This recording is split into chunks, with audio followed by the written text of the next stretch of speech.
Shalom, peace, fam. Welcome. Let us go ahead and get started. Running behind a little bit, so let's get into it. We don't have that much time on Saturdays. Shalom, peace. Let's go ahead and get started.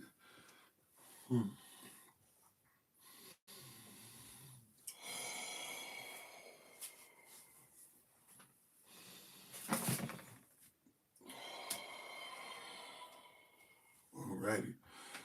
May the words of my mouth and the meditation of mine heart be acceptable in Yahweh's sight. He is our strength and our Redeemer, and it is in His name, which is His authority, that we pray, praise, proclaim, protect today's message. Amen. Hola, mi nombre es Kofi. ¿Cómo está? Bonjour, je m'appelle Kofi. Ça va? Ni hao, namaste. Osaya de Kitawaya. Ohio, I see you. Manut, Wagwan, Kamsa, Kasamida, Aloha, Ciao, Onson, Privet, Habaragani, Aquaba, Madaasi, Isin, Jambo, Mimini Kofi, the Fraka, Kukutan, the Wewe, Pokertab, greetings, grand rising, salutations.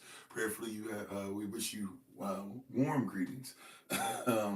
Bakwatav, Shabbat Shalom, Anaai Kofai, Tida, Atasadaik, at Yichadasha'al, La'a, Achevan, at SOC, at SOC, Tzadaik, at Tabah, Yam Tabah, and Shabbat Shalom. Peace, Barak, everybody. I am Pastor Kofi, Pastor Servant of Christ, where we are always changing lives one mind at a time by being a voice of the voiceless and speaking the unspoken. Shabbat Shalom to you all. Today, thank you everybody for being with us and bringing your presence as always. We very so much appreciate you. We got a lot of stuff. Basically, I'll just put it like this. We got the podcast in a little bit, Shabbat school for the babies, all these different things. And I'm sorry, you guys are going to pause here just for a second and make sure that everybody's on correct signals and everything, so we don't have to worry about stuff pausing. But yeah, so we're thankful and grateful to everybody for being on with us. We got Shabbat school. We got podcast, Shabbat service, Shabbat school, watch party. We're gonna go over Reclaiming the Throne again, so you can join us for that watch party at 12:15 p.m. New York time. We've got international meeting at 2 p.m. New York time. Prayerfully, we'll be able to do that via WhatsApp as well as Zoom, as well as recorded, as well as on YouTube. At least it'll be on YouTube for a little bit, and then the hashtag SOC University stuff will be saved and saved for those who are part of SOC University, but you're more than welcome if you can catch it, try and see if you can catch a snippet of it. Then we're going to have our men's meeting, which was moved from last week to today at 7 p.m. New York time. So we're grateful and thankful for that. And prayerfully all is well with everybody. Amen? Okay. And we've been trying to do better. We're revamping. I know some persons say they haven't been getting emails and stuff, so we're trying to double check all those things. So just give us a little bit.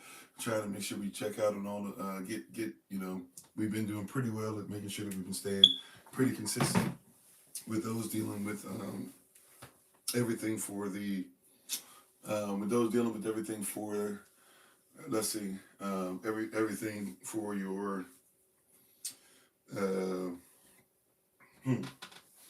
sorry. It'll come. Well, I don't know. Oh yeah. Well, watch party, stuff, making sure you're getting announcements, all that great stuff. So we're trying our best to make sure that we stay on track with those things. And prayerfully, if there's any need of any help or anything like that, we'll make sure that we get you guys caught up. But thank you for being on with us. Trying to make sure everybody's charged up and ready to go. Of course, we'll be having some issues with that. But anyways, so just check out the emails and stuff throughout the day. We'll be on for a lot of the day. For some of you, that might be great because you're dealing with being stuck inside during the weather. Prayerfully, you got everything that you need. Or if you're where I am, I know basically if you didn't get it last night, you better try to get it early today because you're not gonna be able to do much of anything later on. So prayerfully, you guys are taking care of those things and those items and are being safe. Prayerfully, everybody's been able to stay warm. Praying for those who will be going through the baby dedication later today. All praises to the Most High. Yeah, I'm not sure if I'll be able to attend virtually or not, but I'll definitely be in prayer with you guys. And so I believe it's right when we start the international meeting today, so I might not be able to be present, but prayerfully all is well and goes well, And maybe I get a little bit of pictures here or there, so I can be a proud papa, so to speak, on this end for the papas, the real daddies and mamas who are going to be doing the baby dedication. Thanks to the ministerial staff down where you guys be. So excited about that. But let's go ahead and get ready to get into this word. We're already running a little bit late, so let's go ahead and get into this word. We got to be ready by 10 a.m. New York time to make sure that we are on the podcast. Oh, it's tomorrow. Oh, my fault. Oh, I was thinking it was today for some reason. Okay, well, all praises to the Most High. Yeah. And we'll also see if we need to. If you need us to, let us know if we need to send anything for those for the frames. I'm pretty sure you guys will be fine with it. But if you need some help with that or whatever, since they didn't make it for whatever reason, I guess they didn't consider it fragile enough. I used to do a lot of work. I never officially, I guess, worked for the company, but I did a lot of side hustle stuff for Amazon, including working in the factory. That's the sometimes some places they are not the best with your packages. So, but we send it FedEx. Usually they're better, but apparently they're not. So, anyways, thank you guys for being on. Appreciate you. Hope all is well. Much love and respect to each and every one of you. Let's go ahead and get ready to get started. Shabbat Shalom once again to everybody. How you doing, Elder Anais, Brother Keith, Sister Beck, Sister Tamika, Sister Deborah, Minister Raj, Double OG, Triple OG, Brittany, Donna, Larry, Kimar, Black Arrow, Minister Raj, if I didn't say so already. How you doing, Sister Angela Randolph, Jomo. Oh, okay. Brother Keith on both platforms. All righty. All praises. How you doing, Johnny? Okay. And Lottie down everybody for watching this live, watching this later on. Once again, we give our honor and praise to the Most High. We give our praise and honor to him for my wife, the Honorable Maya.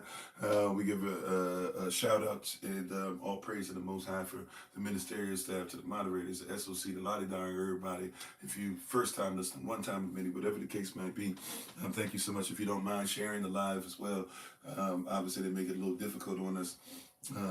But they can't stop what Yahweh has, and we thank you. We know that you guys, whether it be through views, time, talent, effort, energy, in front of the scenes, behind the scenes, whatever position, title we have, even donations that flow, we know that we cannot do what we do worldwide without you. So we're thankful and prayerful. We're also asking, if you don't mind, lifting up an evangelist who basically kind of serves in the position of pastor, who's over in Pakistan for us. Keep him in prayer. We've been playing tag, basically back and forth, trying to call each other. And I think just because of signal and stuff, it was real bad last night. So prayerfully, I'll be able to catch him in between all this stuff again. But pray for him. He does a lot of great work. They deal with a lot of oppression. And when we talk about oppression and stuff over here, we do deal with some, but they're dealing with, if you are somebody who believes in the Bible, says anything close to being about Christ, whatever, persons will come looking for you and take your life. And so he's in the midst of that growing, and we've been working with them for years. You helped them to even get enough stuff so they could put buildings together and things like that for worship. So he's really, really been diligent, and he lost his grandmother last night. So I can't give his name out in public forums like this, but if you don't mind, just keeping that in the back of your mind and lifting that person up in prayer, we would greatly appreciate it. And prayerfully, we shall be able to talk to him later. How you doing, Sister Greta? How you doing, Miss Ladybug? How you doing, Darius? Thank you, everybody. All right, let's go ahead and get started. All praises to the Most High. Yeah. If you can rise to your feet in reverence of Yahweh's word, or however you're able to reverence the word, we thank you for doing so in advance. We are going to go ahead and get started. So you can put your Bible on your device, your right hand in the air, and just repeat after me. This is my Bible. This is my sword. And this will I trust. For Yahshua is Lord. No sword of God shall ever be heard. For this is my Bible. And this is Yah's word. Hashem Yahweh. Amen. Which is in Yahweh's authority. His name, let it be so, let it be done unto us. We're going to go to Revelation chapter 6 today. Continuing our hashtag We Be the Nation series. We've been in it anyways, but we did some Q&A last couple of days after having some days off, so we're right back in Revelation chapter 6. and we're going to read verses 1 and 2. We're going to go 2 verses at a time for the next few days. We're going to hit these 4 horsemen. How you doing, Brother Rodney? How you doing, Brother Jermaine? How you doing, Sister Allison? How you doing, Brother Dwayne? Yeah, Brother Dwayne, Brother Jermaine. Okay. Amen. I wasn't sure if I said the same name twice. All right. How you doing out of this world? Once again, thank you, everybody, for being on all over the place. Whether you're joining us on the, whatever platform you're joining us on, we appreciate you so much. So we're going to go ahead. We got a little bit of time dealing with these 2 verses that are based off of what we've been going through already for a little while now. Once again, if you can go in your Bible to Revelation chapter 6. How you doing, Sister Carla? Revelation chapter 6 and verse 1. Right? Chazan Vav Alav. Right? Revelation chapter 6. And we're going to start at verse 1. All right. And it reads as follows. We're going to read verses 1 and 2. Right? I'm sorry. Once you have it, say amen and say, I got it. Say, I'm with you. Say, I'm listening. How you doing, Brother Richard? Once you got it, say amen. Say, I got it. Say, I'm listening. Say, I'm with you. Revelation chapter 6. We're going to do verses 1 and 2. Revelation chapter 6, verses 1 and 2.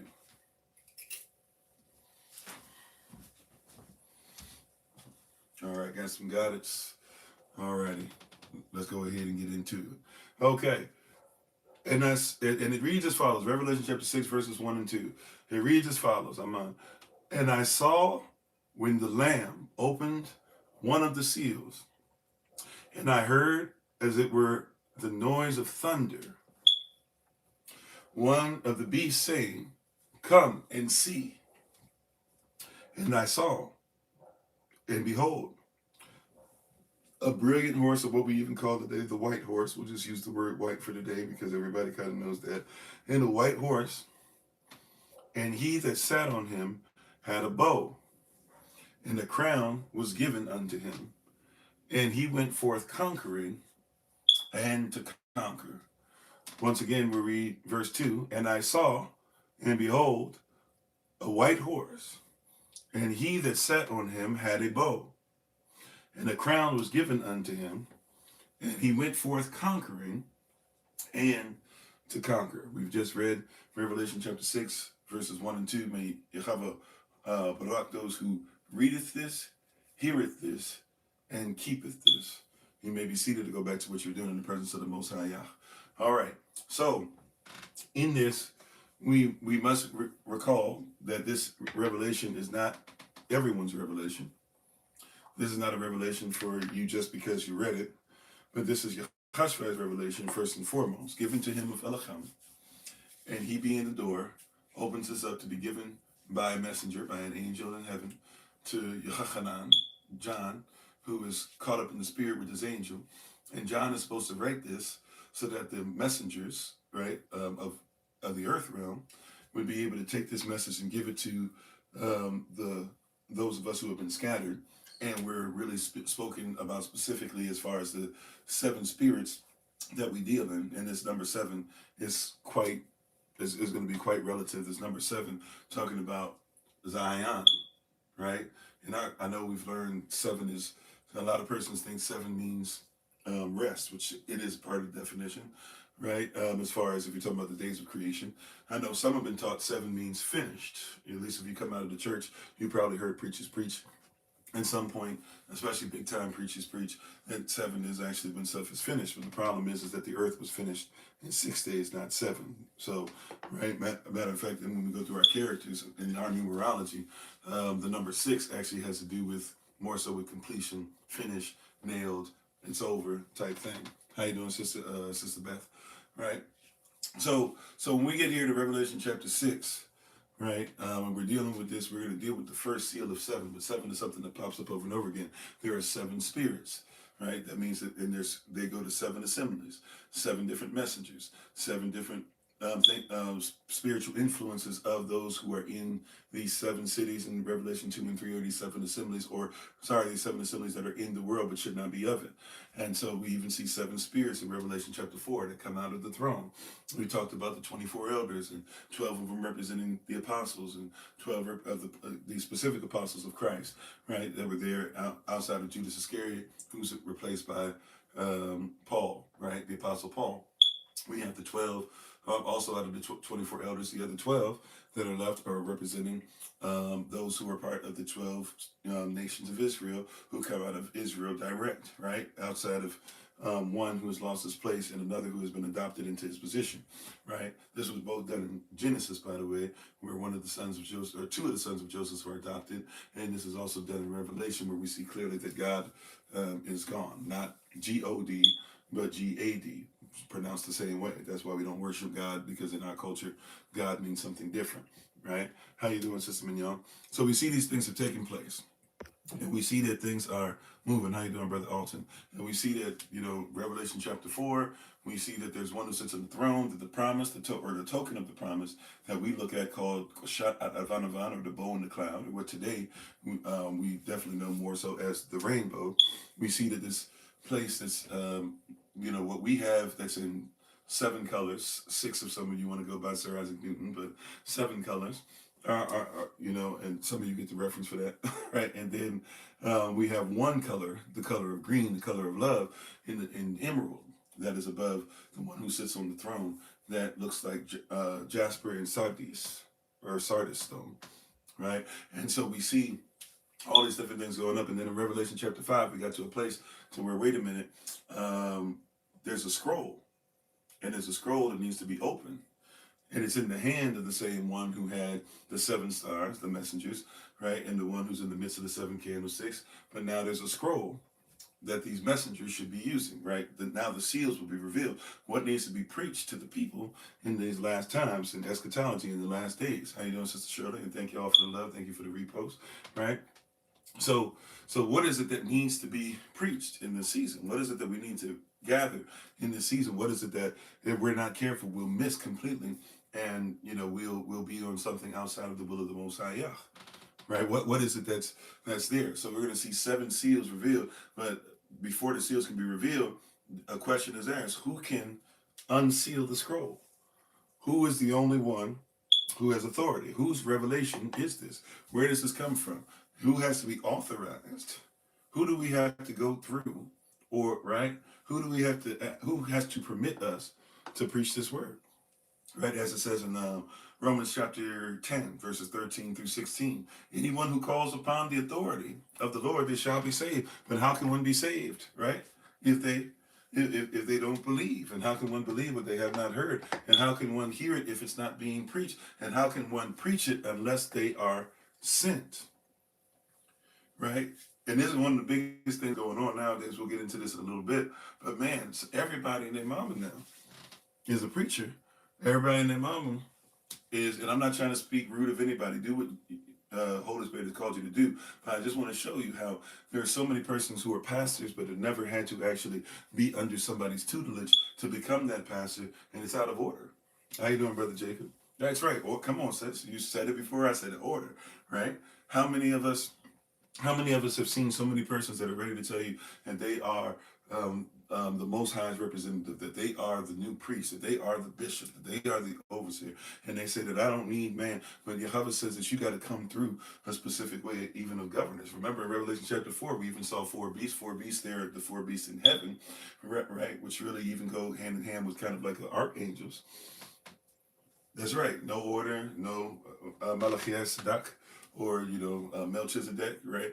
None of that order. No order.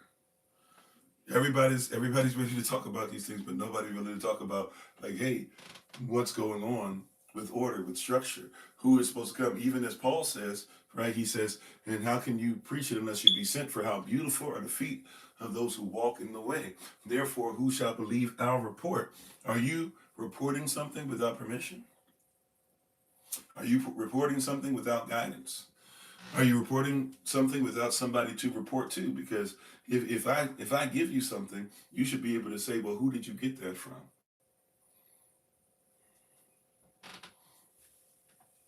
Right?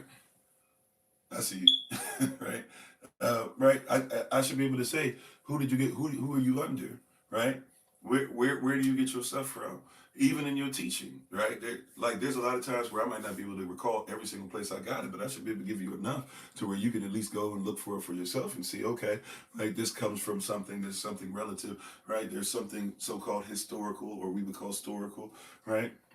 Where did we get this from? How you doing, Real Empress? And how you doing, Pai Pai? Right? Thank y'all for the love again. So we have a lot of persons who are out of order, who have been preaching the word, and when you're out of order, there's somebody who doesn't recognize. We must be qualified. And we talked a little bit about this last night amongst a lot of different things. But, you know, in order for me to give a word or something, I must recognize and realize, that I'm not qualified, and that's why Yahweh called me. I'm called, and therefore He qualified me. Even being born again suggests there be a gestational period, right? And the gestational period has to belong inside of the womb. The womb has to be inside of a woman, so to speak, right? And who is the woman? The woman is the wife of the Most High. Who is the wife of the Most High?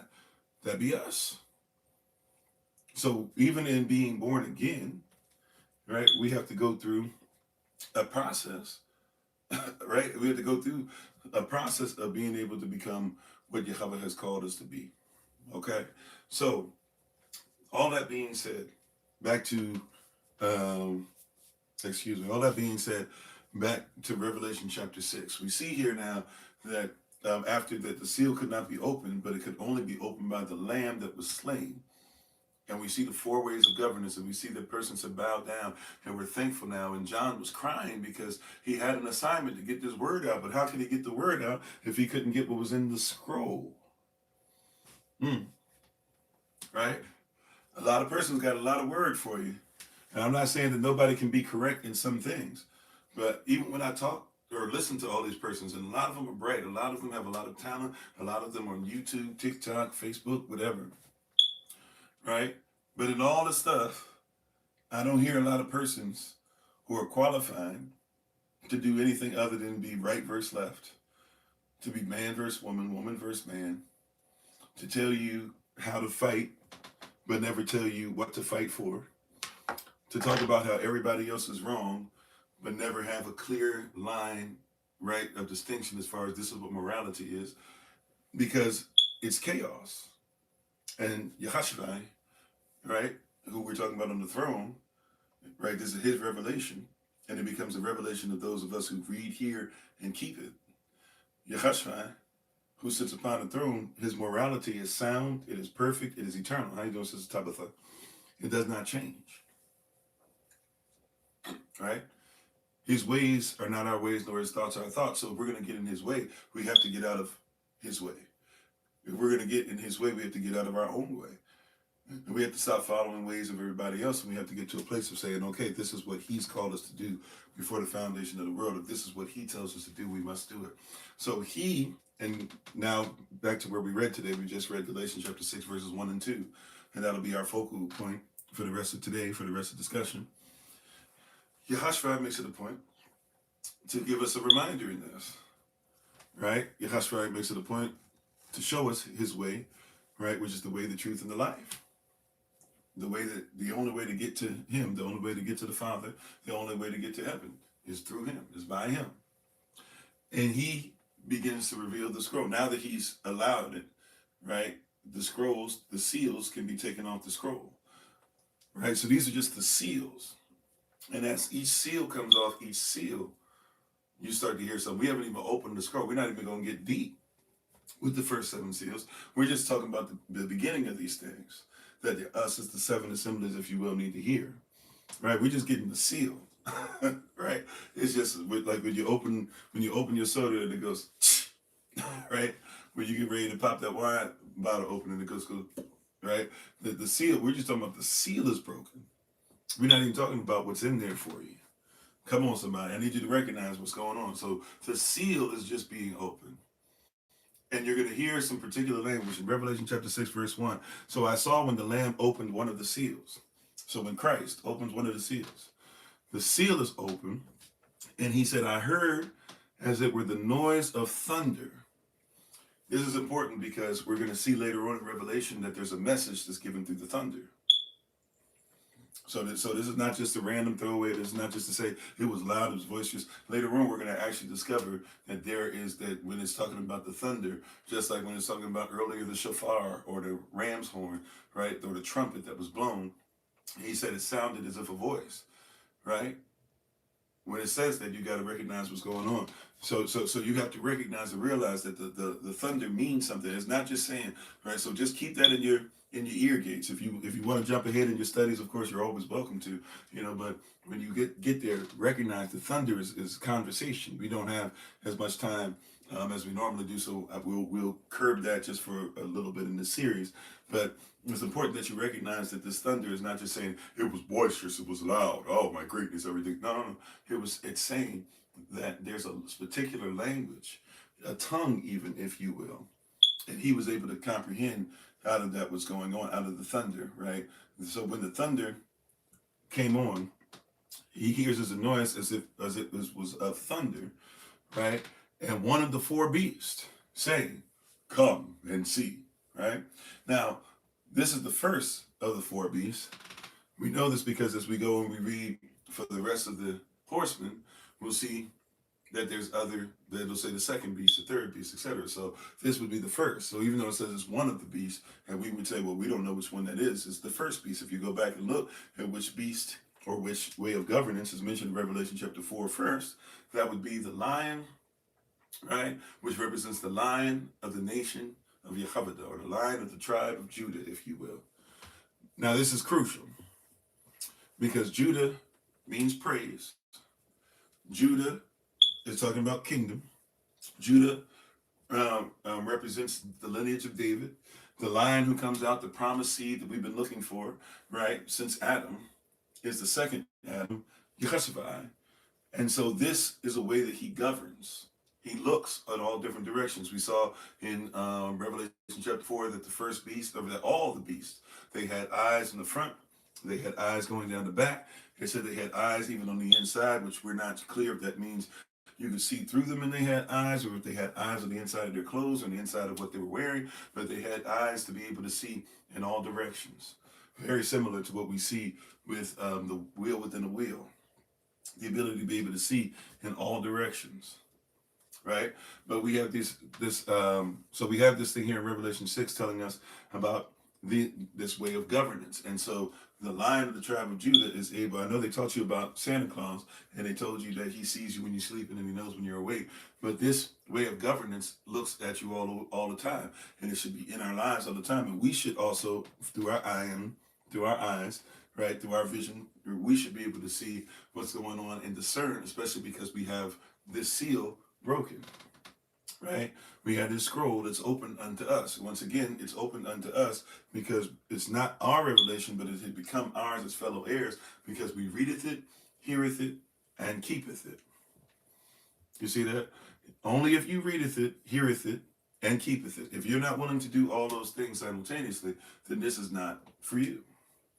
As we say all the time, the whole Bible, right? The Bible period is not written to just anybody. It's not just written for everybody. It's written for those who will readeth it, heareth it, keepeth it, are part of a nation, part of regulations, rules, etc. Right? And how you doing? Is it Stuli? I'm not sure how to pronounce it. Right? Stuly. So, in all these different things, we have to recognize what's going on. And all these different things, we have to recognize what's going on. So now, watch this. Revelation chapter 6, verse 1. One of the four beasts, which is the lion. It's important that we see that the lion, our king, right? Kingdom. What does he say when he tells John, right? Come and see. When this way of governance, when how we're supposed to be governed tells us discern. Look at this, right? So, by the way, when it says about every beast, when it says come and see, you have to recognize it saying, look and discern. I'm telling you what's about to happen. Right? Some of you want to use the word prophetic, even though prophetic doesn't just mean you can see into the future. But that being said, right? Come and see. So when you see that every time, and that's how you doing hood living, you got to recognize it's telling you to come and see. To do what? To come and see. So come and see. So you got to what? If you got to come, if you have to come forward, that means you have to do what? Make a move.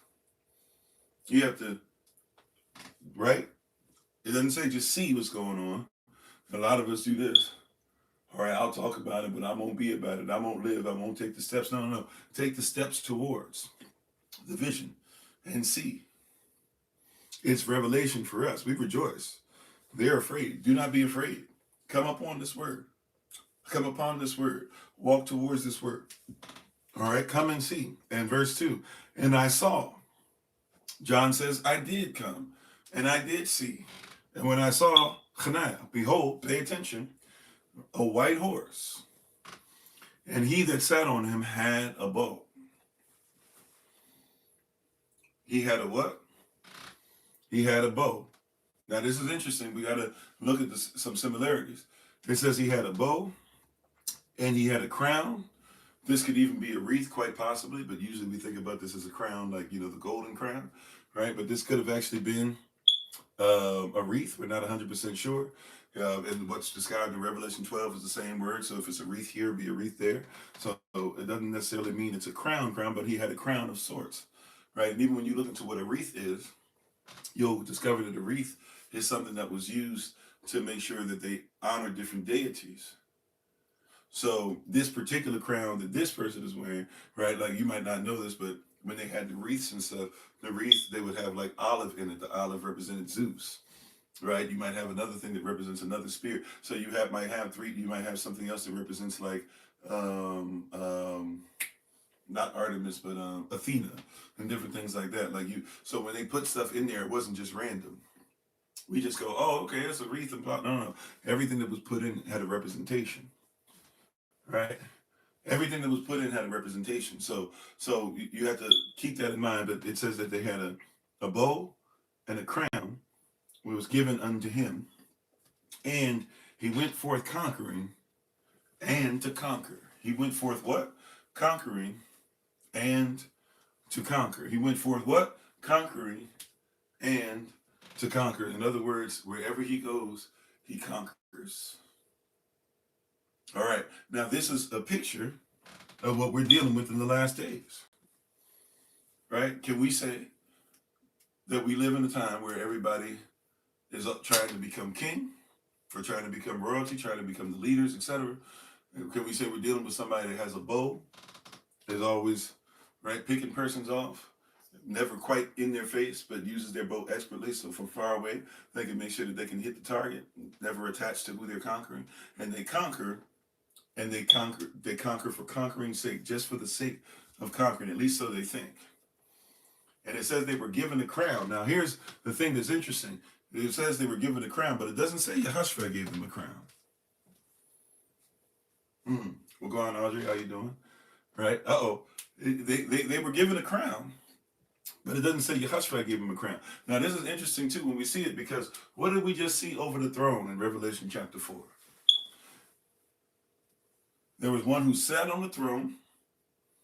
He has a crown, and above him is a bow. But here in Revelation chapter 6, the first horseman, he is sitting upon the horse. And he is what? He sits upon the horse. And I know we're just going to go with the word white, but just to make sure we further explain, recall we taught you guys that there's no such thing as a color white. Not trying to say there can't be a white person, hear what I'm saying, right? Or technically there is no white person, right? Because there's no color white, right? White, whenever you even see it in your Bible, would be considered to be brilliant, dazzling, bright, clear, see-through, opaque, if you will, right? Or lightened, or the lightning of something. Lightening, not lightning from the sky, but lightening of something. But if we're talking about the color white, there is no such thing, right? This is something that was placed in the Bible later on and has been lifted up as something that actually has to be given relevance, because, there used to be a time where we were taught that being white was everything. So this horse really would have been something where we don't know exactly, could have been a brilliant color. We don't know what color it could have been. And it might have been white, like when we showed you guys what white means, as far as it's more of the color of wheat. Could have looked like that. We're not 100% sure, right? But we know that upon this particular beast of brilliance, or what we'll call for today or I'm sorry, this particular horse of brilliance, we'll just call it a white horse for today, right? Since everybody knows it as such.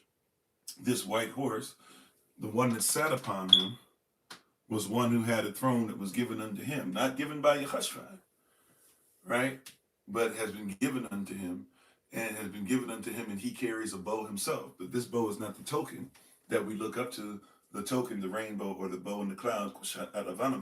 No, this bow is used to pick off persons. And the persons who are picked off, well, I'm sorry, I'm getting ahead of myself. So pick off persons. So he has a bow, and he's been given a crown to where persons will bow down, right? If somebody has a crown, what are we talking about? We're talking about royalty or somebody in a position of power, bare minimum, right? How you doing, Sister Chantel? And thank y'all for the love. Thank you for repost, all that great stuff. So wait a minute. So we have something interesting going on. We got to have a conversation. So this bow in the cloud, this bow in the cloud is now somebody is saying, don't pay attention to that bow, pay attention to this bow. Now we could go a couple different ways with this too nowadays, because there's different versions of the bow in the cloud or of the rainbow.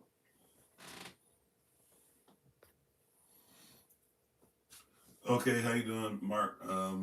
Okay, I'm closer to that than many would be, probably. But that being said, I'm not sure what that has to do with today. But we're talking about Revelation 6:1. But you're welcome to stay if you like. And how you doing? Okay, says Midget. I'm not sure if that's Sister Deborah or if that's somebody else, but thank you for the repost. Right. So we have to realize very quickly that this bow in the cloud is being challenged by the bow of the world. In other words, the bow that we should use as a token, right? We have somebody fighting against it. First seal, Yahashua reveals unto us, just like he talked about in Matthew 24.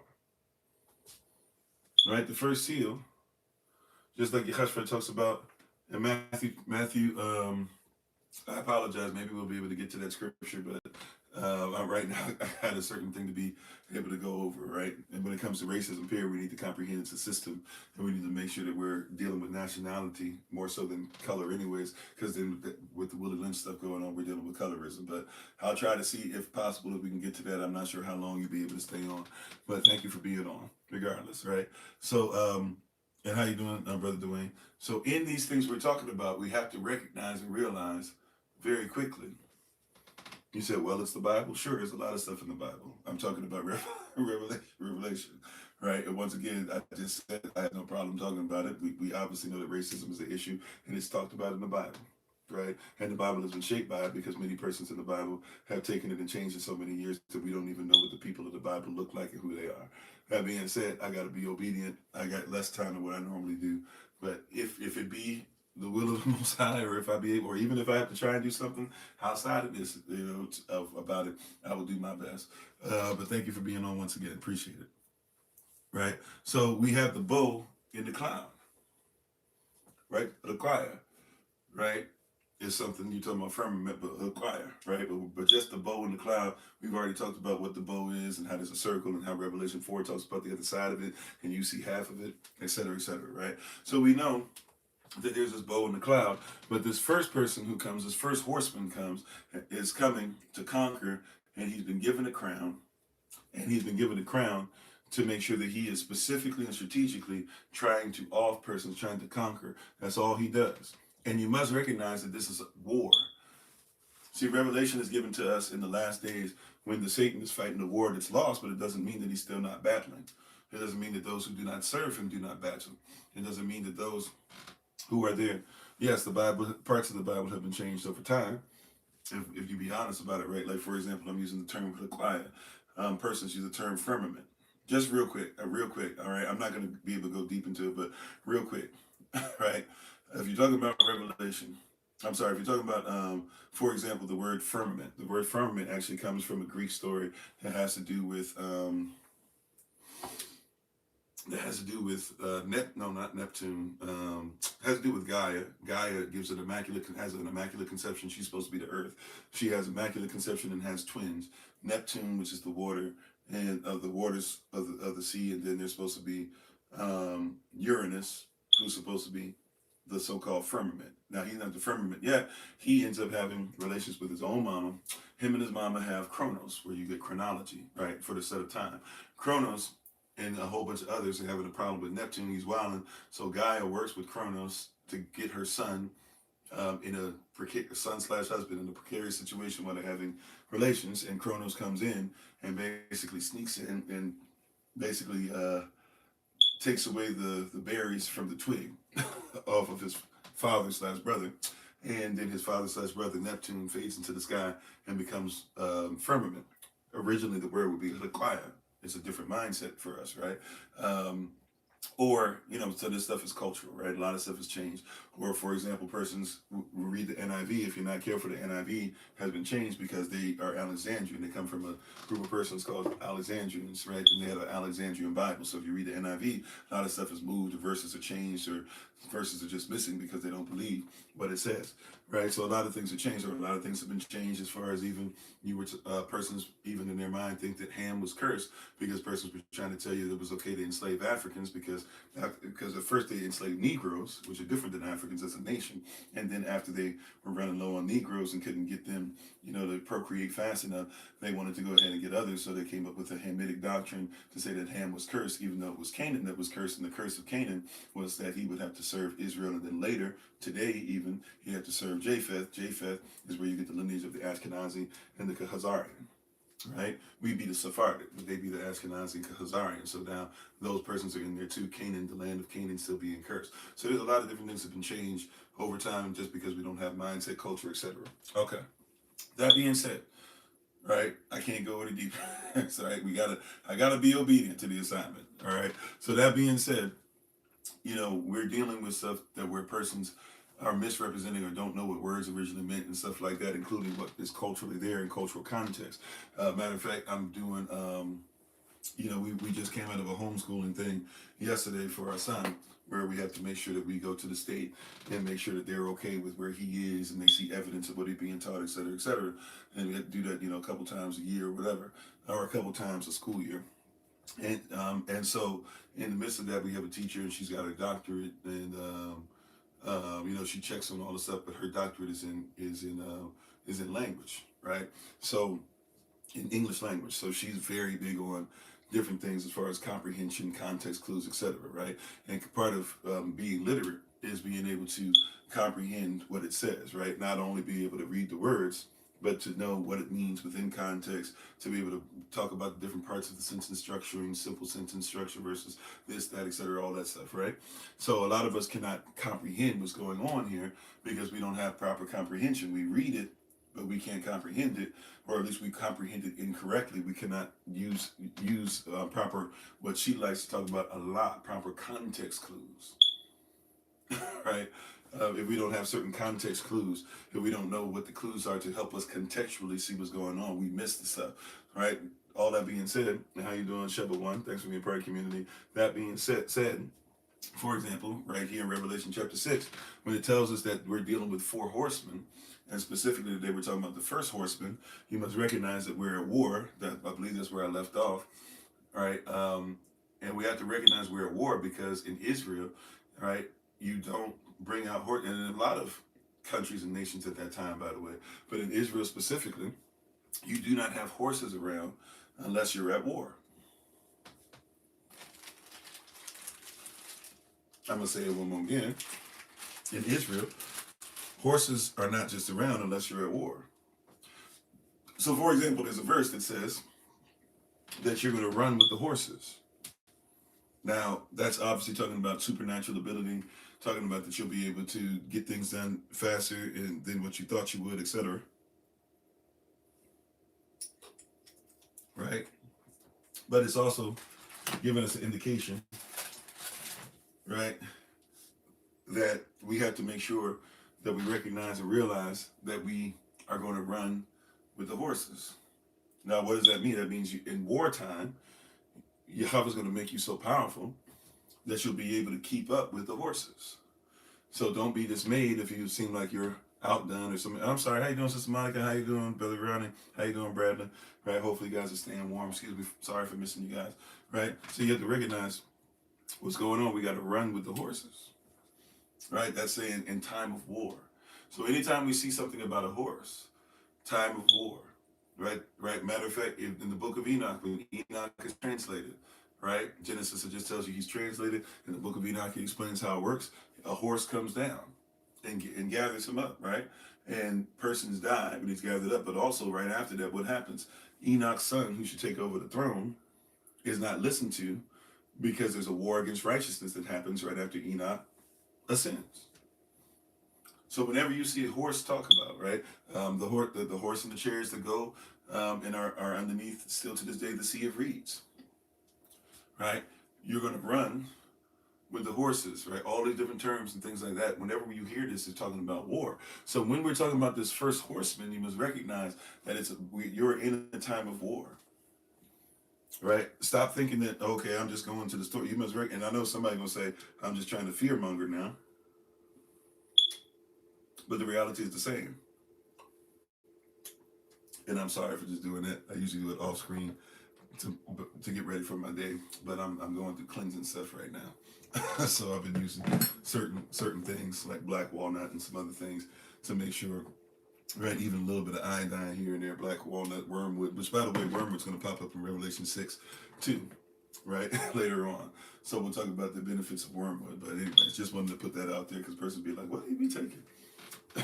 Anyways, so how you doing, Jalen? So, and all these different things that are going on. You know, I've been separating Jalen, and it's just Jalen, right? It's just a nice way of saying Jalen. All right, anyways. But we have to recognize these things are going on. We have to recognize what's happening.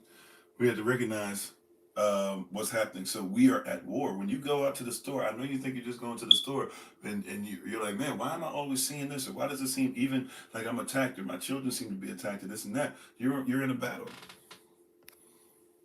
How you doing, Sister Judith? And somebody might try to get me, you know, somebody once again might be like, oh, you just trying to scare people. It's fear mongering. No. It's word. Right? The horse that sits, the man that sits upon, if you will, this person, this represents a certain thing. He has a bow and he has a crown that's been given. Matthew 24. Right? We read this, you know, from time to time. Let's read this again today. Matthew 24.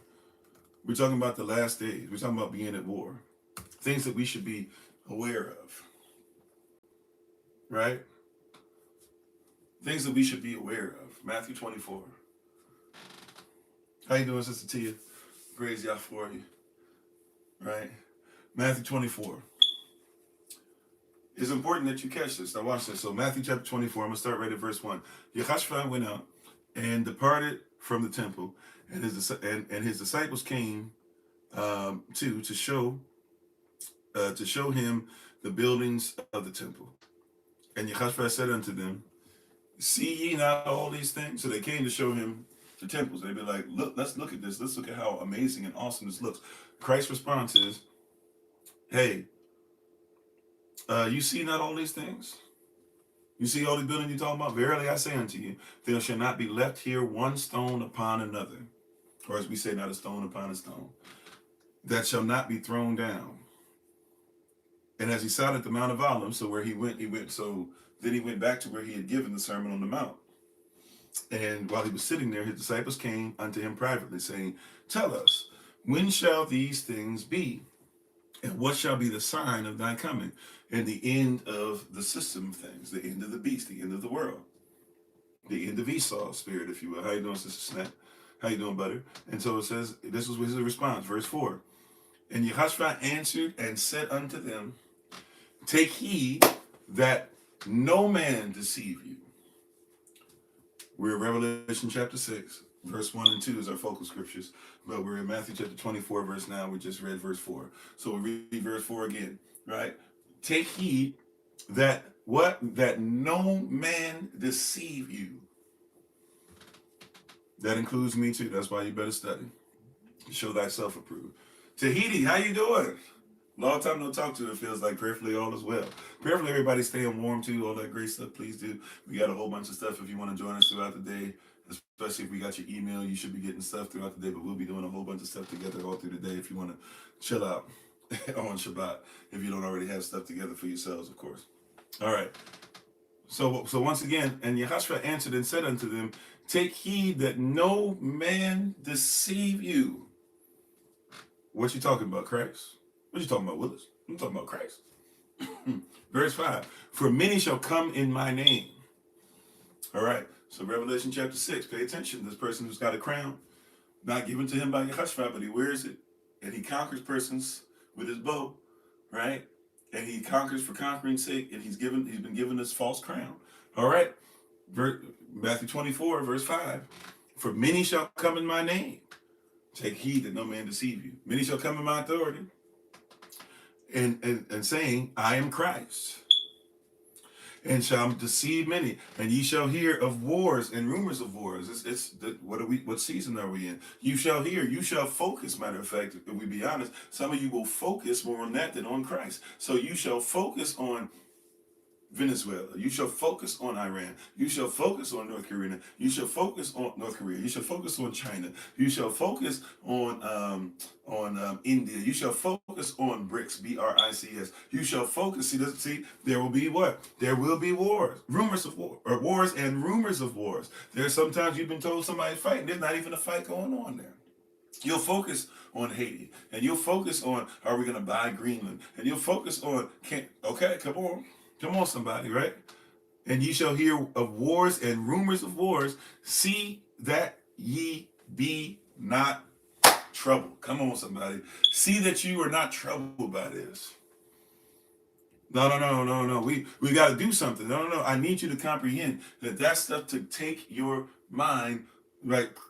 Chris Rock used to say this in an old, was it 90s, early 2000s series, where he said I guess it got to be early 2000s, where he said, Bush is actually just doing things to take your mind off the war. He didn't want you, he Bush, George W. Bush, not H.W., but George W. Bush. He didn't want you to think of what was going on in war. He wanted you to take your mind off the war, right? Well, I'm going to use a little bit of that, even though I'm not talking exactly about what Chris Rock said, but I need you to comprehend.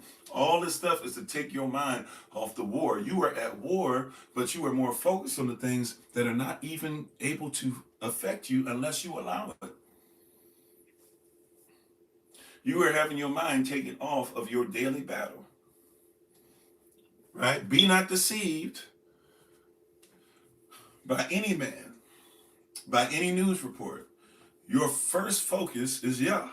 Your second focus is family, which means, in a sense, really, in a kind of an equal, if you will, way, right? You got to focus on you. And you're not even focusing on you. You're not focusing on your health. You're not studying your word. You're not praying. You're not fasting. You're not trying to be delivered.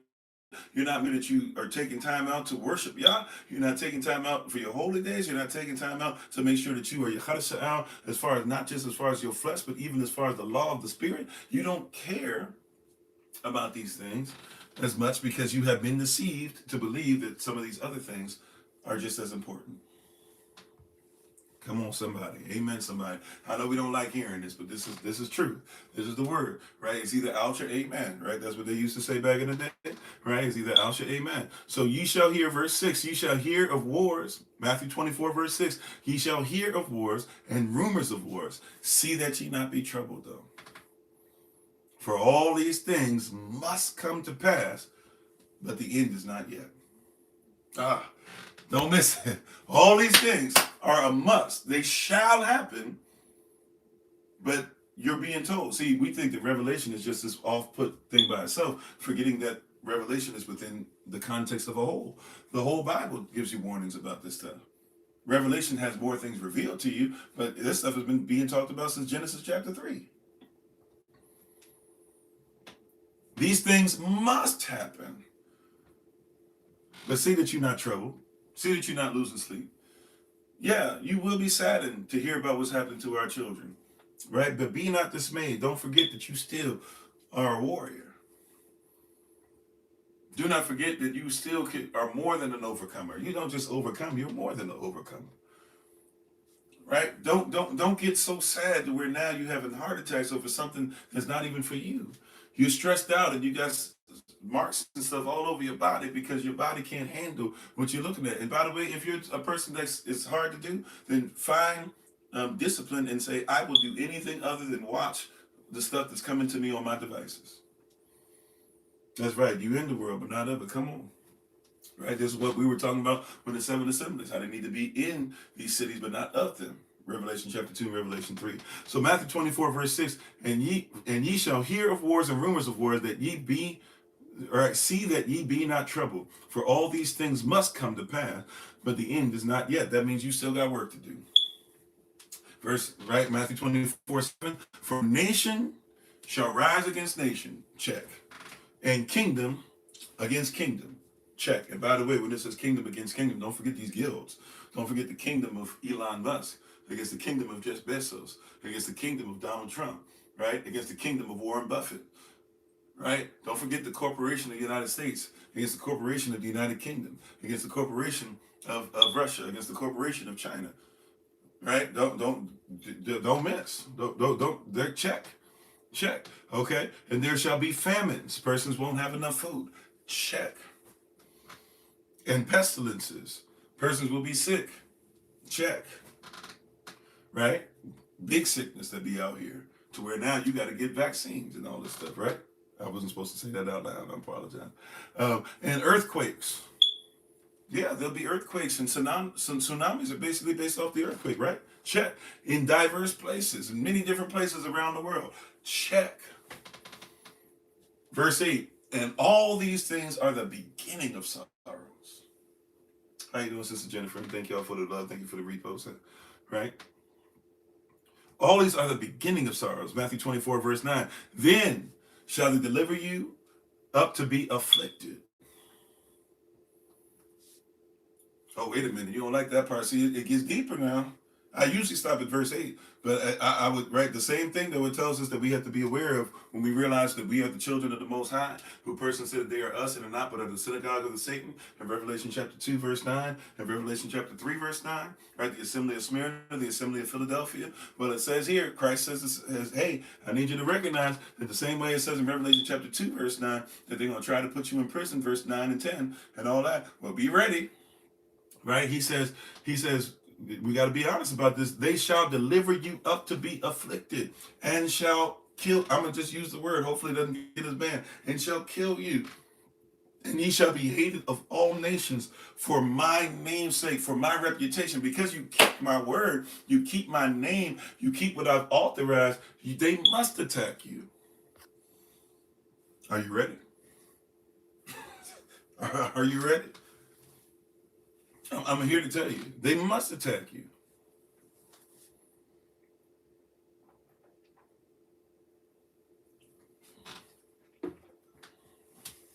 You're supposed to be under attack because you're not supposed to be given.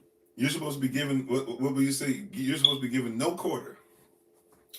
If you know what I'm talking about in war terminology, right? They're not supposed to take the break. You are a representative of the Most High. You are at enmity with the people who are the children of the devil. That means you are an enemy of theirs. And you are so busy trying to be an enemy that doesn't know how to fight. Or at least an enemy that doesn't know how to resist the devil and let him flee. Or you're so busy trying to be intermingled with your enemy and be like, hey, I'll fight with you for these causes. No. Your enemy is not fighting for what you're fighting for. And you got to recognize, right, that even if you have a comrade, the comrade is not your brother in arms. The comrade is just there temporarily. The comrade means that they are not for you and they're not for what you are for. They are against what you are against. So once you finish fighting, this is what happened last time. Everybody got together. Let's get Trump out of here. Okay, once you finish fighting, then guess what? All y'all cats was fighting Trump together. A lot of y'all started locking each other up. Right? All of a sudden, persons who said it's not about color started getting really racist.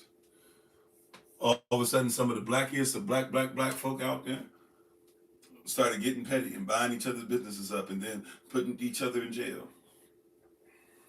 Because you had a common enemy, but it wasn't the enemy that it should have been in the first place, which is all these persons, they were your enemy until they got what they wanted. And now, hey, who cares about you? Now, all of a sudden, who's worried about you? See, they are conquering for conquering's sake. Right? So some of you are so busy being like, well, we can get there faster if we just go with them. And they're now there's 100%. Now they're trying to get everybody to march together. Now all of a sudden, we're often LGBTQ plus persons who are white. And I know it's not necessarily that simple for many, but hey, that's the final straw. Let's march together. Let's fight. Everybody should join us. Let's go down to Washington D.C. and do blah blah. We were trying to do that in Washington D.C. At the March in Washington. You guys remember? You guys recall something called the March in Washington? I know that they try to remove a whole bunch of stuff from us all the time, but if you just think back to something that used to be called the March on Washington,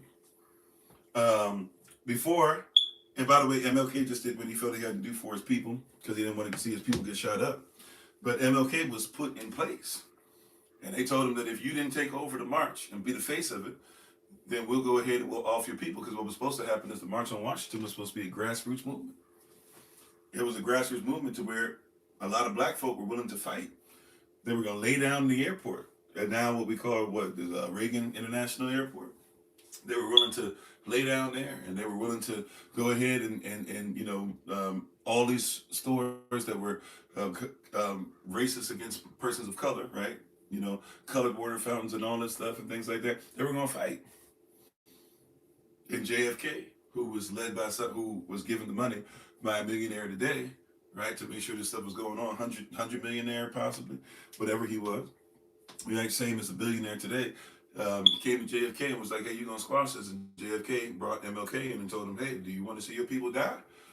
Or do you want it to be all over the news and stuff? Or do you want to make sure it's peaceful? But MLK, he still had some of the stuff that he said in there, like, hey, we're coming for our check. He said some things in there, even in the march. He was alluding to the fact that, hey, I know this was supposed to be this. He was speaking in code to persons, but it became something about kumbaya rather than about the fact that, hey, once all that happened, we still were at war. Right? Don't forget that after everything that happened on the bus, right, that we still couldn't sit in the front of the bus. We still had to go to the back of the bus. They wrote a letter out. I put this out a long time ago. I'll see if I can find it again, maybe put it on Patreon. But they had to write a letter out and say to everybody, hey, I know we said that we won, but if somebody comes on there, they're still racist, they're still this, blah, blah. So even though we took a picture in front of that bus, in front of that Pepsi sign or Coca-Cola sign, whatever it was, to say that we were victorious, right? I need you guys to know we didn't really win, and they'll still offer you. But we need you to play like we won, and then maybe over time, we'll be able to get the right of something like sitting in the front of the bus. Right? Be not deceived.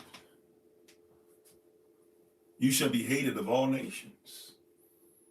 It is crazy. It sounds crazy, but it's truth. Truth, stuff I couldn't make up. They literally had to send out letters just to make sure that everybody understood, hey, I know we said we won, but these folk is crazy. So let's just go ahead and do, yeah. So in all that stuff, we have to recognize and realize if that's the case, if that's the truth, then a lot of stuff that we're being told about, we are deceived. Why is it that we talk about Vietnam and we don't talk about the United Nations, we don't talk about France? Do you know that a lot of Vietnamese speak French? Because they were colonized by the French. Eventually, America was able to take over, at least pieces of it. That's right, fake it till you make it, same thing. I'm on, right? So you have to recognize and realize what a lot of this stuff is going on. And we're still having persons who we need to stop being deceived. We're so busy looking for a happy ending in the world through social media, through movies, through all this, that we forget that before we keep genuflecting to that ideology, and before we keep going to make sure that we lose the ability to have proper perception that allows us not to be tricked in the movie after the first 33 seconds. We have to first things first, go to a place of saying, hey, what is happening in the spirit? And what is happening in real life? Matthew 24:10, and then shall many be offended. The person's going to be offended when we tell the truth. And shall betray one another. This is talking about us, by the way. We're going to start to be offended by truth. As Paul said, to those even being grafted in and to those who were helping them in Galatians, he said, how is it that I tell you the truth and you guys were okay with the truth to the point to where you loved me so much because I gave you truth, but then when the truth bites you in the behind or you have to be held at a higher standard, now you hate me? Well, Others shall try to kill you, and ye shall be hated of all nations for his name's sake, and many shall be offended, and shall betray one another, and shall hate one another. Oh my greatness. Not just betray, but hate one another. And many false prophets shall rise. What? Many false prophets shall rise. Many false prophets. Second beast, Revelation chapter 13, that uplift the government and uplift different things and tell you can do it some way outside of the kingdom. And if you pay attention to them, they look like the lamb a little bit because they have the horns of one, but they are speaking many blasphemies, or really they are actually making sure that they sound like the serpent. They hiss, right? You should be able to tell the hiss, but because we're not in tune, we're trying to figure out how to speak the hiss. We're trying to be Harry Potter. You know, they just throw this stuff out there. We don't think about the witchcraft and stuff and how they're trying to mix and match stuff. Excuse me. And do things concerning and do things like concerning like Christianity, things of that nature, where you mix iron with clay. And Harry Potter was a whole thing to where, you know, basically Harry Potter, who's the good one, the protagonist, and Voldemort, who is the antagonist, basically are one and the same and are connected. And the only way that you can get rid of the evil one is to get rid of the righteous one. There's no morality, right? All these movies, you don't want to see a guy just be bad anymore. Oh, that's corny. I can't believe he's just bad. Oh, I need to be able to identify with him. Why should I identify with evil? How you doing, babe? My wife is on the Honorable Myers. Always check her out on TikTok, YouTube, and her website at Bloom and Flourish. That A&D, the letter N, Bloom and Flourish. She's a healer, herbalist, chemist, and biologist by degree. Love you, babe. Thank you for all that you do. Thank you for leading the women's meeting yesterday. She told me that it went very, very well. All praises to the Most High.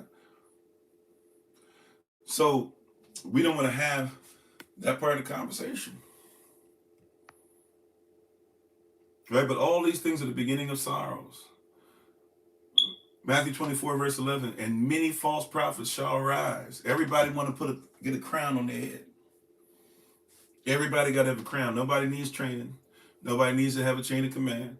No, and by the way, even if you're the person that gets the crown, you don't want to take care of the subject. Come on, somebody.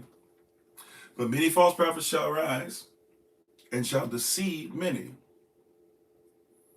Many false prophets shall rise and shall what? Shall deceive many. And because iniquity shall abound, the love of many shall wax cold. Because sin shall live, many persons will no longer love. Did you catch that? Because sin shall abound. Because we live in sin, nobody will love. Does that sound like a day that we live in? Because sin, because missing the mark, because we have decided it's okay to be lawless, because we would rather make sure that we get views for being lawless, because somebody will go over to the Philippines and will get locked up because it gets some views, right, for making fun of the Philippines and thinking nothing would happen to them, because somebody will go over to all these different Asian countries and stuff like that and start messing with them and stuff like that. Hey, persons want to look at that stuff. We want things. Hey, persons live vicariously through others. They wish they could do evil, but they can't do evil. You know how we live vicariously through our children, but at least we're hoping that they would do things that we wanted to do, things that we think that are great and things that will help them to achieve better. It's not necessarily great, but at least it's got a better thought process behind it. But these cats is out here living vicariously through persons who do evil. They want this person to go and disrespect a whole nation and put their life on the line, showing that they don't love the person who they're supporting anyways. And the person will do it, right, at this point just for views. Views is the new currency. How you doing, Sister Michelle? Shalom to you, peace. Right? Now views have become the new currency. Not who views, not taking care of those who are helping you, right? But the view has become the currency. Oh, it's not that great. Where I've got 10,000 friends on Facebook. No, you don't. Then you build up 10,000 friends, and then only 2 of them talk about your post, and you say, "Oh, I'm not loved." Nobody's even, these persons don't even rock with you anyways. Begging and pleading. Why can't I get this? Why can't, can you be faithful over a few? See, the way it works anyways is if you're faithful over a few things, you become ruler over many. But you want to have rulership over many without actually even learning how to take care of a few. Oh my greatness. Holy Spirit, you just said something there. A lot of us want to become great all over the place. We want everybody to look us up. Everybody look into my wisdom. Everybody recognize what I did with my children. Look at what I did for the community. Look at what I said. Look at all this stuff. Who raised you? Who trained you?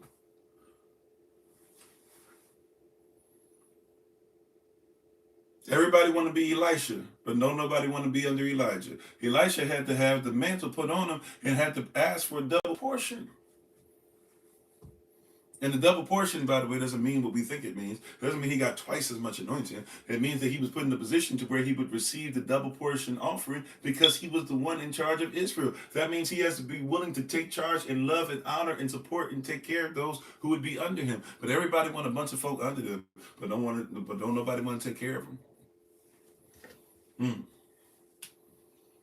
If you consider me to be your equivalent in any way, shape, or form, if you consider me to be a priest to you in any way, shape, or form, spiritual father, whatever these terms are that we use, right?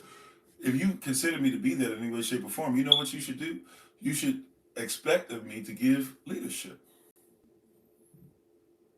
But what we want to be attached to is this weird thing of where persons idolize. That's why I tell persons, I've heard persons will say all the time, "Oh, you know what? I'm your biggest fan." Please don't be.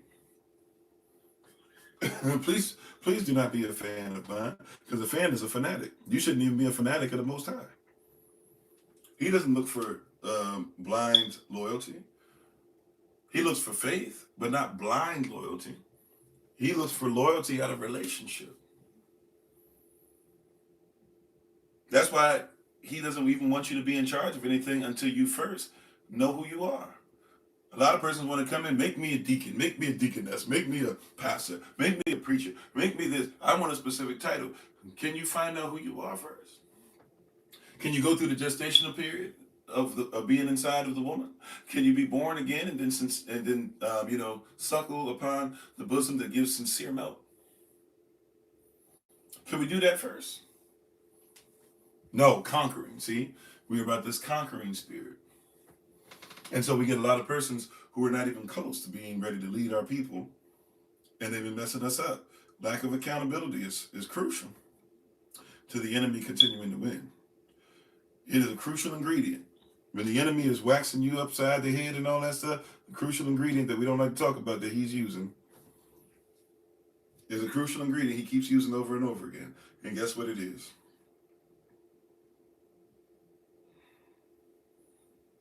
Is getting you and I to be worried about stuff that has nothing to do with us. Not learning ourselves, not becoming a nation, not helping one another out. Those who are grafting, not helping them, not making sure we can take care of the stranger, not feeding the poor, not making sure that those who are thirsty are drinking, not those who are hungry are eating, right? Making sure that those who are in the hospital, at least we check on them from time to time. We don't care about any of those things. We just like, oh, I'm going to come on here. Okay, it's nice. I'm going to go ahead and give you a view and you give me all the stuff that I need and that's it. No, we're supposed to be building a nation. And at some point, you're not going to be able to stay where you are because all of us are supposed to come back together. That's the goal. All right, let's finish up some of this stuff, and then we got to get back to Revelation to finish up so we can get ready for this word on the podcast today. All praises to the Most High. Right? So Matthew chapter 24, verse 11, and many false prophets shall rise and shall deceive many. That's why he started off earlier in Matthew 24, and he said, do not let men deceive you. All right, verse 12, and because iniquity shall abound, the love of many shall wax cold.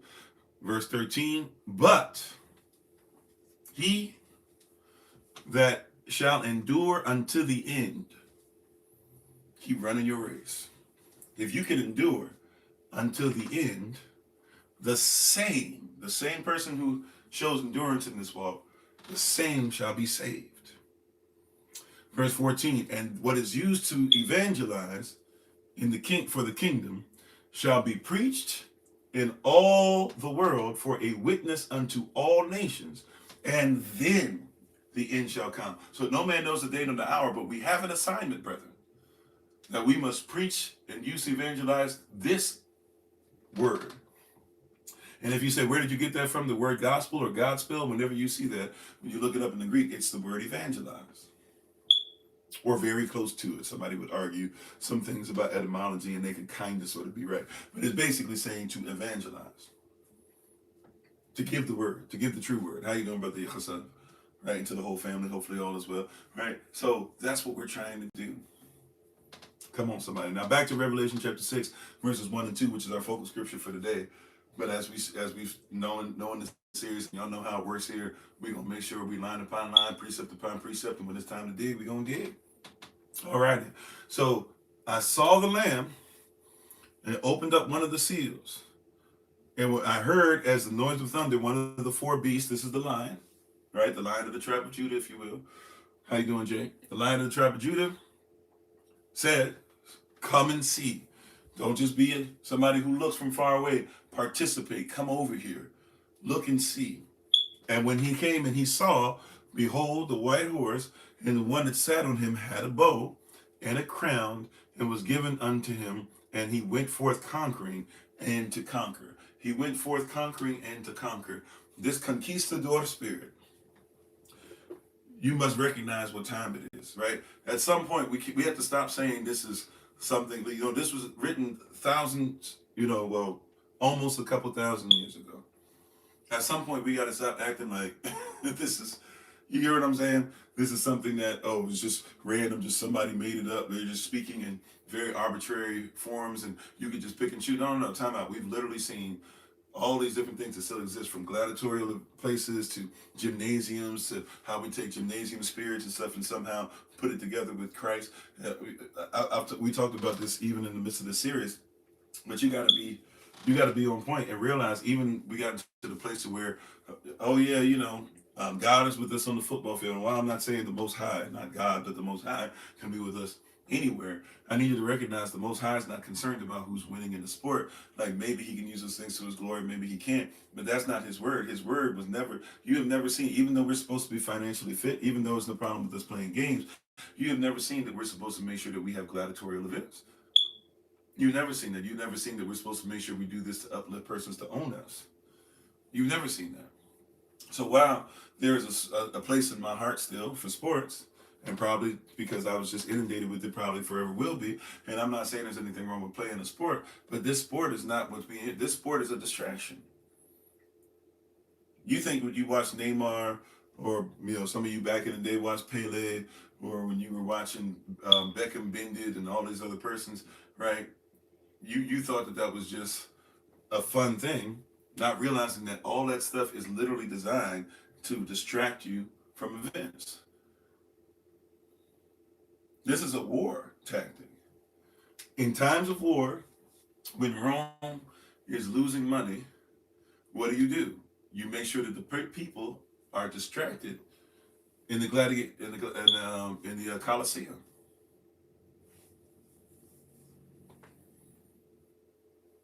Mm-hmm.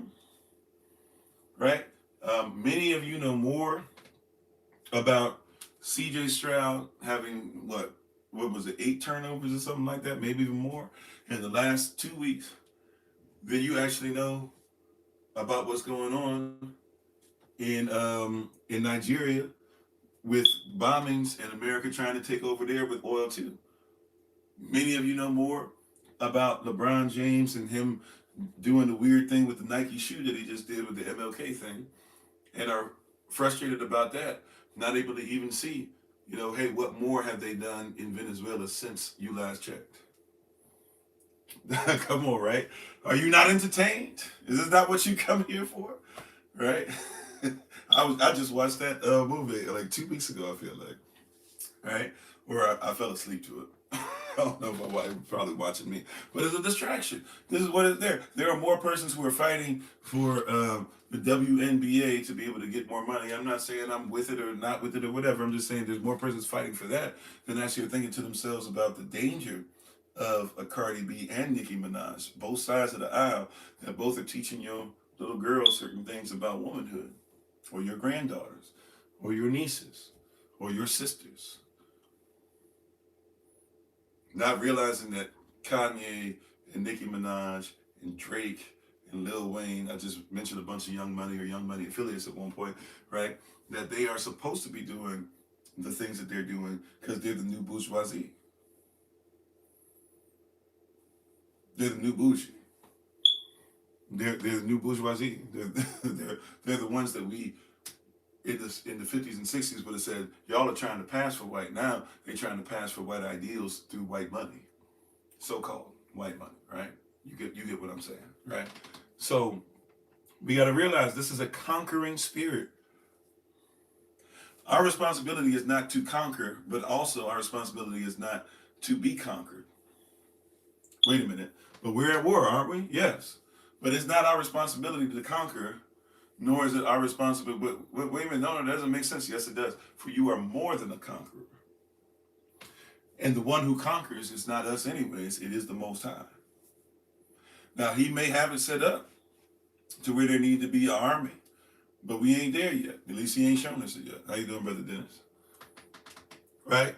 But yes, there might be some stuff that we need to be ready for, but bare minimum, we should be ready to start coming back together. Language, culture, food, right? Housing, land. Can I tell you something that's interesting? If we have so many of us that actually own land, not just the SOC, I'm talking about the so-called black persons in America, right? I'm focused on America right now, you know, the corporation. So I'm not speaking against anybody else, and some of this may not make sense to you where I am because I know other places this is not the case. That being said, even with us not having that much, we have so much land as a people, and we want to make that a nation just for the sake of this conversation real quick. We have so much land as a people that we could make sure everybody not only eats, but everybody can live somewhere comfortably. We have so many persons that know how to build homes, that we could build homes on all those places. We have so many persons that know how to grow food, that we could have persons grow food and even be taught how to grow food. And since it's the land that you have, you know, you could afford to give stipends. You could afford, right? We have persons that know how to make cell phones, so we wouldn't have to buy them through somebody else. We have persons who know how to make satellites. What's the reason why we're not doing it? It's because in your mind, you're not at war. When you go to your enemy who's trying to off you, to continue to ask them to produce for you, you're in bad shape. Minister Malcolm X taught us that. Minister Malcolm Shabazz, he taught us that. Oh, yes, he did. If I got to keep going to my enemy, now look at it even in the spirit. If the one who is trying to desolate who I am as a people in the spirit, the one who keeps trying to tell me that what the Bible says doesn't make sense, the one who's trying to tell me that my morality should always be questioned, but they should never be questioned for never having a moral stance. If I have to keep going to them to learn how to worship, my worship is limited. Oh, I know you don't want to hear that. It's the truth, though. I ain't telling no lie. How you doing, Kahil? Sorry, hopefully I'm saying that correctly. Right? I ain't telling you no lie. I ain't telling you no lie. I ain't told you nothing but the truth. I don't know where that came from. That's an old Musty reference right there. Right? But I'm telling you the truth.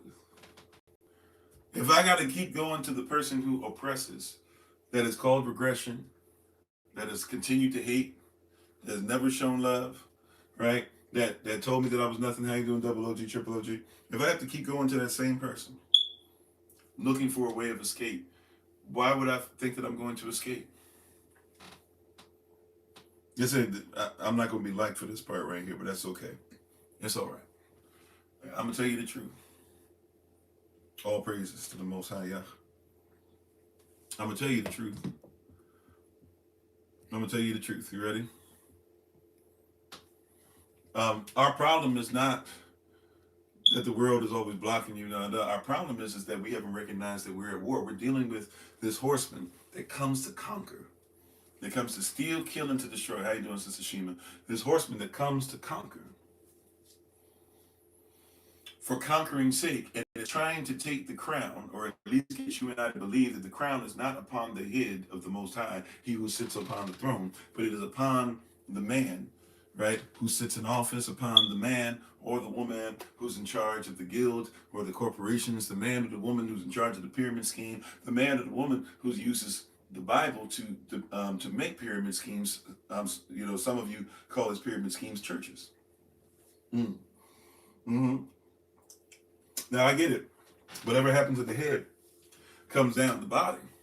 But have you ever thought to yourself that as the person at the top gets richer, as the person at the top has homes, as the person at the top has knowledge, it's not just that. If anything, give me the knowledge. But they're not even giving the knowledge. They just swell and swell as the person at the top keeps getting the views, as the person at the top keeps getting this. They're not even mentioning their home church, so to speak. They're not even mentioning their children. They're not even mentioning. Let's keep it a buck. These persons are getting to high places, and are getting there based off of us. And then once they get to a high place, they leave you alone. This is a conquering spirit. We have taken this on. And you might not like this message, but that's why you might not have ever had somebody address it to you like this, but this is what we're supposed to be preaching according to Revelation. If we're not preaching this, it's not Christ's revelation. This is how Joel Osteen can get free labor from one of us, right? And then when it's time to make sure he takes care of him because he's in trouble, now all of a sudden you can't take care of him. This is right in front of our face, beloved. We are at war. When you see horse come out in our culture, when a horse comes out, it means it's wartime. Horses were not just walking around. Horses were at the stable, horses were somewhere else, but horses were not just walking around or always going, because when it's time for war, they're going to get worked out anyways. So they go through their training, they get their stuff, but for the most part, they're somewhere else. We don't see them just walking around the street. When horse are talked about, you must recognize it's wartime, but you don't have on the full armor.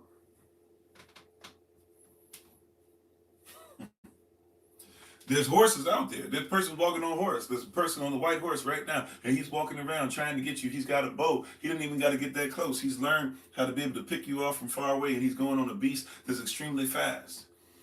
And you don't have any armor. At least you do, but you haven't put it on. Oh, come on, Holy Spirit.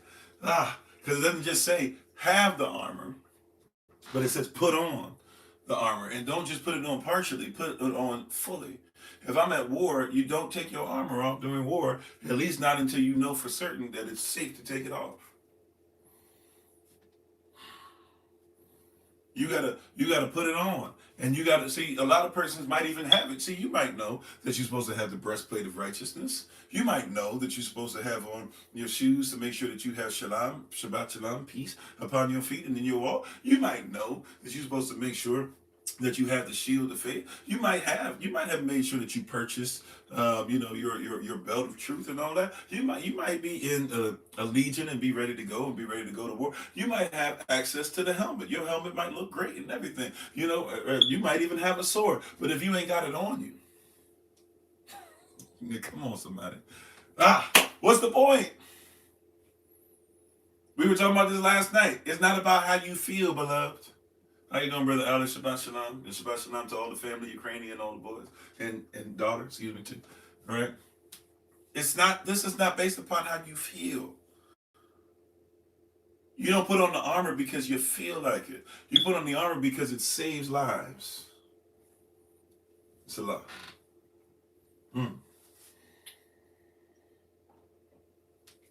You don't put on the armor because it looks nice. You put on the armor because it saves lives. Oh, come on, somebody. You don't put on the armor when you feel like it. You put on the armor because you're about to go into battle. And you are walking out without your armor on because you have forgotten that you're at war. You said 2026 is the year of the horse? Oh, well, there you go. I mean, if that works, hey, I'm not sure what year it is, to be honest. I think if we're doing Chinese stuff, I think I'm the year of the dog. I don't think that's again until what? So 82, 94, 06, 18. So I guess I'm not till 2030, I guess. I don't know. Something like that, right? But we have war. It's right upon us. And we're not prepared for battle. right? We're not prepared to go out and realize that somebody's looking for you. Somebody is, look, the armor. One of the things in the armor is the shield to quench the fiery darts. And here's the conqueror riding around, ready to pick you off. And the darts are hitting, the arrows are hitting, and you're saying, how am I getting hit by all these arrows? Because you got to have the shield. And by the way, going back to what we were saying, false prophets and stuff, you must be trained. I know somebody doesn't like that, but if you're going to be in this walk, you must be trained. And by the way, training is not just every once in a while, right? PT, physical training, is done quite often, right? At least twice a week per command. Somebody's supposed to make sure that everybody's doing push-ups, sit-ups, running a certain amount, jumping jacks, getting your heart rate elevated, or things of that nature, right? you know, for you to be able to go ahead and doing stuff that should elevate your heart rate, so that eventually you get used to, I can move, but I can still keep my heart rate down, I can still keep my breathing in order, right? I have asthma. I was diagnosed with asthma when I was young. I don't take inhaler and stuff anymore, but still, I was diagnosed when I was young. Guess what? I still got to elevate my heart rate. I had to teach my body how to fight. Now, I'm not a doctor. I'm not playing one on TV or on social media. Right? That being said, though, you got to learn how to even press through some of the stuff that you're going through. Yeah, it hurts to learn how to push past something that somebody said is your spiritual deficiency. See, I'm going to focus on your spiritual deficiency right now. It might hurt to push through that spiritual deficiency or that thing that you think you cannot do, but you have all power, right? Because the one who's in you is greater. So you have access to all power, but you got to put on the full armor. You got to realize what you're going through. We don't walk out the door. We go to the Dollar Tree just thinking we're going to buy something for $1, not realizing when I go into the Dollar Tree, there's somebody in there that might try to take me out. There was not that long ago. I told you guys, what was it, last year or maybe a couple of years ago, whatever. I thought I was just going in the store, well, getting some gas and picking up some stuff that I had no business eating or whatever, right? And go in there and didn't realize that there was going to be a guy that was going to put a gun to my chest.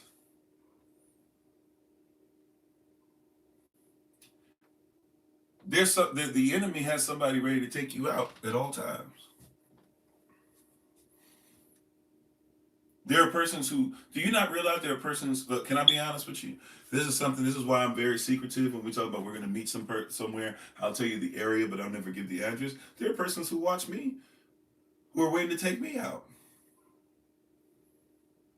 I'm not no big deal or whatever, but there are persons who hate me, can't stand me. There's persons who have tried to reach out to me and tell me and try to say all types of death threats and stuff like that. And I'm a small time person, but I recognize what I'm in. I recognize that there's somebody that hates me just because I tell the truth. There's somebody that hates me because how dare you say that we should follow the law. There's somebody that hates me because how dare you say that racism is real. There's somebody that hates you, love. Do you not realize what you're in? Because you stand for truth, somebody who's on the enemy side, and I'm here to tell you, I know you don't want to hear this, but there are more persons around you that are on the enemy side than are on the side of the truth, the way, and the life. Mm-hmm. Oh, yeah. Oh, yeah. There are more persons who are on the enemy side than are on your side. There are more persons trying to take money from you in unscrupulous ways, right? The persons who are trying to help you out righteously. There are more persons who are trying to preach a word that will cause you to say, I will go ahead and support the man as an idol rather than support the Most High and say that the man must be somebody who follows the Most High.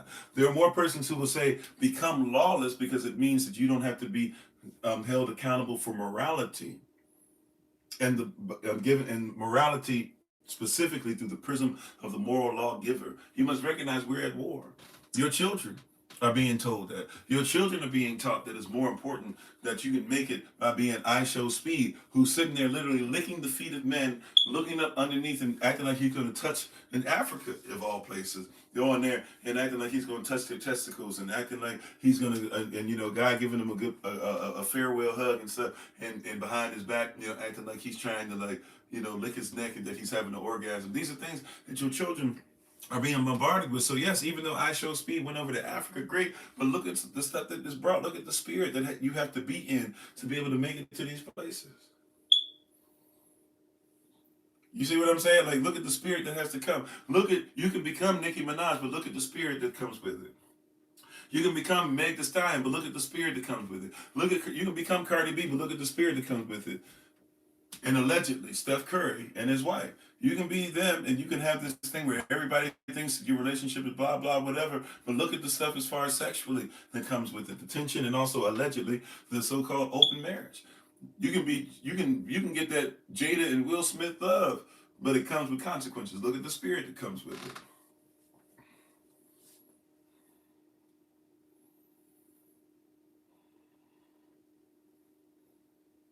Mm. There's a truth. There's a hard truth, but it's a truth nonetheless. We are at war, beloved. This first horseman reminds us of that. This first horseman reminds us. I'm sorry, Queenly Boston, I'm forgetting the name, but thank you for being on. I'm having an issue putting the name there. Right? Reach one, teach one. I'm on. Reach one, teach one, but also make sure it's a lifestyle. And last thing I'm gonna say, we got to get ready for the podcast. So last thing I'm going to say concerning this, and thank you everybody for being on. Very much so appreciate you, and we honor your presence today. Thank you again for being on with us. Um, Last thing I'm going to say, and then I'm done. I'm out. I promise. But we're going to do our shout out at least. You can join us on TikTok. Go for that. Thank you everybody who came on today. Whether you join us on from live, watching later on. If you join us on podcast, coming from IG, coming from Clapper, coming from YouTube, coming from TikTok, or with us live later on, etc. We thank you so much for being with us. I just want to give you a reminder of something. These babies, they must be protected at all costs. And might I add this on too? They must be protected even from themselves. This whole thing of, oh no, I'll let my child do this and I'll let blah blah and they make decisions. No, they don't get to make decisions for themselves. They're not ready for that. This is kingdom. You are stewards of them. Somebody need to hear that. You are the steward of your child. Your baby is under your tutelage. Somebody need to remind you. Because some of us be out here, oh, well, I just, no, that's your baby. And watch this. That means also, too, they watch your life. So you're going to have to live this life, and you're going to have to make sure they're protected from the world. And you're going to have to make sure that, yes, in your house, you have the right. Stop letting persons make you think. I'm not even talking about SOC or Hebrew Israelite thing. I'm talking about stop letting persons make you think that it's a cult to make sure that your child has to listen to their parents. Right? You're, in a sense, you are their shepherd, right? You are their shepherd. Hear what I'm saying? How you doing? Praise y'all. Right? I need you to recognize it before we get, because we're at war. Your child is being told that when they go outside and children are acting a fool, that's just children being children. No, there are children that are the children of the devil too. I know it's hurtful. Person don't like this. How dare you talk about? No. There are children that are demonic as well. There are children that are serial killers. There are children who cuss folk out. There are children who deny the faith of the Most High. There are children who are already warped in touch when they are little, and they're trying to touch other children. I didn't recognize it when I was young, but the whole playhouse thing, and there was a little girl and I was a little boy in school, and I found it weird, and she wasn't even going to play with me if I didn't make sure that we played house, and then I had to give her a kiss. She was mad that it was only a kiss on the cheek, and she wanted it to be done in the dark, and she was trying to lay on her back. I recall it vivid. I don't really do childhood memories on the same level that a lot of persons do, but that's one that's very vivid, right, in my mind, and not realizing, oh, she's been touched, she's been groomed, she's been messed up. Now I look back and I realize the things she was asking, she ain't just randomly come to that conclusion. Children don't think like that unless somebody done something to them. You must recognize your child. The little boy and every man must be protected, and the man and every little boy must be protected. The little girl and every woman should be protected, and the woman and every little girl must be protected. Not just only sexually either. I know I'm saying that part, right? But also as far as our everyday walk. Right? It's okay for your boy to be a boy. And it's all right, by the way, that your boy looks like himself. It's okay for a girl to be a girl, and it's all right that your girl looks like herself. It's okay for your child to be separate from the world now. It's all right for your child to say, I can't hang out with you. Well, why not? Well, to be honest with you, you're into demonic stuff and you're into Christmas and you're into blah, blah. We can maybe talk a little bit with certain things that you do. I can't come over. I can't be around when you're playing this type of video game, bro. Sorry about that. It's okay for your 10-year-old, your 11-year-old, your 12-year-old to start talking to other 10 to 12-year-old and say, yeah, I can't play that game. It's violent. Oh, I can't be on this Discord chat on for Fortnite because they groom children. It's okay. It's okay to put a line in the sand. That's your baby. That's your responsibility. How dare now? Once they get of a certain age, hey, they got to make decisions for themselves. But why make the decision harder for them? Because you're not going to say, "This is what we do." As for me and my house, this is why you're supposed to have. Of course, look, mothers, you are serene, you are divine. You multiply. You take things. You can take. You can make $1 out of 15 cents at the stove. All that, right? Okay, amen. I don't want to dismiss because we only got a short amount of time. I was about to focus on the brothers, so I don't want to dismiss you. That being said, fathers, yeah, Joshua said, "As for me and my house," that means Joshua was given permission from the Most High. He was given permission from Moses. He was given permission even from his own wife. That means his wife and him were one on things in the belief system, in the law. As for me and my house, that means family, we shall what? Serve Yahweh. Not just serve the Lord. And that would be able to serve Yahweh. We will serve the Most High Yah unequivocally, without question. And if you question it, you got a mindset to question it, hey, no offense, but you can't roll with us. And thank you for the love, baby. Right? That's the way it works. As for me and my house, there's certain things that it must be done this way. Why? Because we're supposed to make sure that we take care of this family.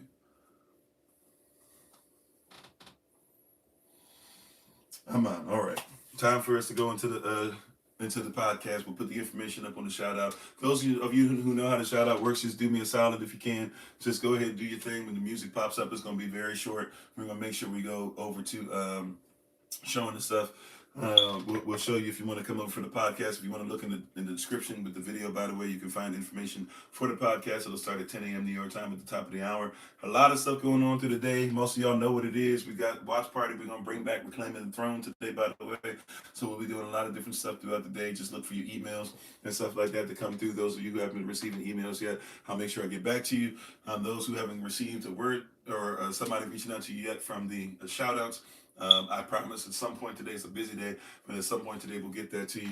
All right, much love to you all. Thank you so much. I will see if I don't see you for the rest of the stuff, including the men's meeting that got moved to this week, this evening. If I don't see you throughout the rest of the day, Shabbat Shalom. Also, if you're going by the Israelite calendar, it is Shabbat this evening as well. So yeah, Shabbat started yesterday. If you're going through the day, and it's also Shabbat this evening. So Shabbat Shalom either way. And much love and respect unto you. Those of you who know how the shout out works, do what you do. We'll let the music begin to play in just a second. Thank you, everybody, for being on all over the place on all the different platforms. We'll see you in just about 5 minutes or so on the podcast. And thank you again for being on and attending. All right, much love and respect to everybody. Again, we honor you, we respect you, and we look forward to continuing to walk in the way with you all and to walk in this word together. So until next time I have a chance to be before you all again, please remember, as always, that you, or I'm sorry, excuse me, we give honor and praise to the Most High. We give praise and honor for my wife, the Honorable Mind, to Lottie Dottie, everybody. We love you. And remember, as always, that you are loved, you're necessary, you're majestic, you're fearfully and wonderfully made, and you, which is all of us working together, will be the reason why people who are in this system no longer have to be of it. All right, Shabbat Shalom, family. Take care, and thank you again. We'll see you soon.